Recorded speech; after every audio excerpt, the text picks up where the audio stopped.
ഈ സർക്കാർ എന്ത് ചെയ്യുന്നു, എപ്പോൾ ചെയ്യുന്നു, അതിലെല്ലാം എനിക്ക് പെടാനൊരു ആഗ്രഹമില്ല. നമ്മൾ കാണുന്നുണ്ടല്ലോ, ഒരു KSIDC എന്ന് പറഞ്ഞ ഒരു സർക്കാർ കമ്പനിയിൽ നിന്ന് 13% ഒരു എക്വിറ്റിയുള്ള കമ്പനി എക്സാലോജിക് സൊല്യൂഷൻസിൽ കാശ് വരുന്നു. ഏതോ ഒരു കമ്പനി കാശ് കൊടുക്കുന്നു, എത്രയോ കമ്പനി കാശ് കൊടുക്കുന്നു. അതിൻ്റെ ഇൻവെസ്റ്റിഗേഷനൊന്നും ആരും നടക്കുന്നില്ലല്ലോ.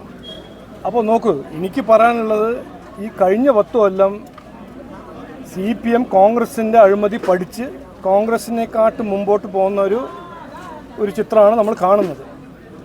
അതിപ്പോൾ ഇതിൽ ഈ പോലീസ് ഓഫീസർ എന്താണ് ഇൻവോൾവ്മെൻറ്റ്? 2 ദിവസം മുമ്പേ കണ്ടല്ലോ, ഒരു ചീഫ് സെക്രട്ടറി, പ്രിൻസിപ്പൽ സെക്രട്ടറി EDൻ്റെ കേസിൽ വരുന്നു. ഗോൾഡ് സ്മഗ്ലിങ്ങിനെ പറ്റി കേട്ടിട്ടുണ്ട്. അതും ചീഫ് മിനിസ്റ്ററിൻ്റെ ഓഫീസ് ഒരു കണക്റ്റഡ് ഒരു ഓഫീസ് സീനിയർ ഒഫീഷ്യലായിരുന്നു. അപ്പോൾ ഈ നാട്ടിൽ എന്ത് നടക്കുന്നു, ആരാ ചെയ്യുന്നു, എന്ത് ചെയ്യുന്നു എന്ന് എനിക്ക് ഇതുവരെ പിടികിട്ടിട്ടില്ല. ഞാൻ പേപ്പറും TV കാണുന്ന ആളാണ്. ജനങ്ങളിങ്ങനെ TV കാണുന്നുണ്ട്, പേപ്പറും വായിക്കുന്നുണ്ട്. അവർക്ക് എല്ലാവർക്കും ഒരു ഭയങ്കര കൺഫ്യൂഷനാണ്. ഈ 10 കൊല്ലം ജനങ്ങൾ വിശ്വസിച്ചിട്ടൊരു മാൻഡേറ്റ് കൊടുക്കുമ്പോൾ ഇവിടെ തൊഴിലില്ല, നിക്ഷേപമില്ല, ഇൻവെസ്റ്റ്മെൻ്റ് ഇല്ല. ഇവിടെ നടക്കുന്നതെല്ലാം ആശാ വർക്കേഴ്സിൻ്റെ സമരം, KSRTCക്ക് ശമ്പളം കിട്ടുന്നില്ല, CPO എക്സാം പാസ്സായി അവർക്ക് തൊഴിൽ കിട്ടുന്നില്ല.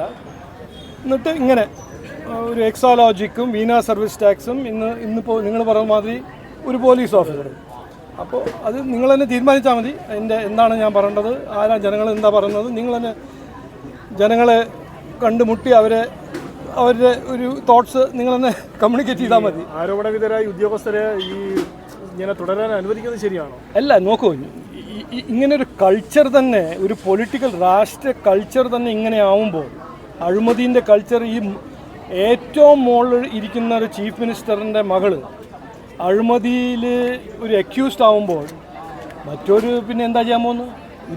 ഒരു രാഷ്ട്രീയ കൾച്ചറായി മാറിയിട്ടില്ലേ? ആദ്യം കോൺഗ്രസ് ചെയ്തു എത്രയോ കൊല്ലം, ഇനിയിപ്പോൾ അതിൻ്റെ ഒരു PhD പോസ്റ്റ് ഡോക്ടറൽ മാസ്റ്റർ ആവുന്നത് CPM പിണറായി വിജയൻ. അത് സഖാവുമാരെന്നെ പറയട്ടെ. Okay sir, thank you.